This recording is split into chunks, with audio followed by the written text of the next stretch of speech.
Nyathi kwamhlaba yalengana usiza kulokho okulandelayo: ukuhlola, ukukhipha isilwane, ukuqinisa ikhaya, ukulapha umeqo, ikhanda elingapheli, umhlume ongapheli, umkhumiso wezimfuyo, ukubuyisa idlozi elithwetshuliwe, uhlanga lamathwasa, ukuvusa imizwa, ukuphuphisa imithi yabathakathi, ukubamba umthakathi. Uyatholakala kule nombolo 064 793 8826. Woza kuDr Nyathi uzothola ukusizakala.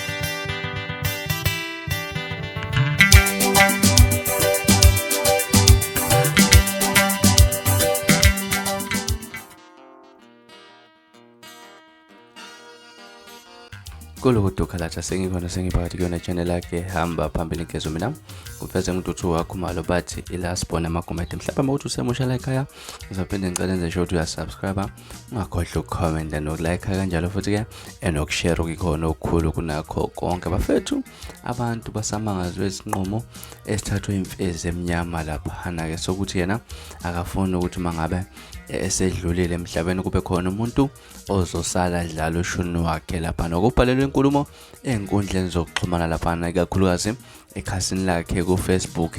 iMfez eMnyama iyakhwifa lapha nokukhasi lakhe la ku Facebook impela ngena phela ama comment abantu abaningi babonakala ngathi impela bahambisani nale nkulumo bekade ifundeka kanjena kubhala iMfez eMnyama lapha ukuthi mina emhla ngifa ngimfuna umuntu oyocula ushuni wami lapha adla amameloni ngegama lami njengoba kwenzeka nje sibuka kumaskanda basakazi baqikelele impela lokho ngisho lokho nje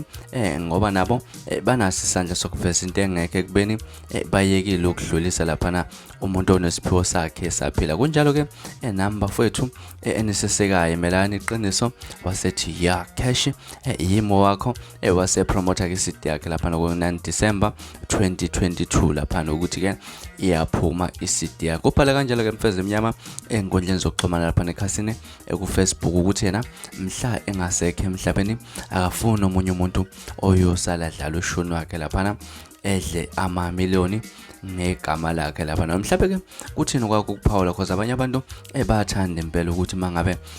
kube khona umuntu odlala ushuni wakhe lapha nokuze mhlawumbe mangabe sengekho emhlabeni kuye ukuthi mhlawumbe igama lakhe alipheli lana emhlabeni ke kuthini kwakho ukuphawula ngalesi isinqumo esithathwe iMfez eMnyama lapha nokuthi emdlali ingekho yona ayifuni kube khona oyodlala ushuni wayo lapha ke siphinde futhi sihlangane ku comment section sixoxe kabanzi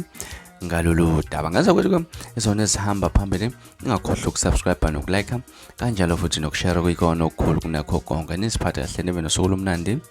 nginthanda kakhulu.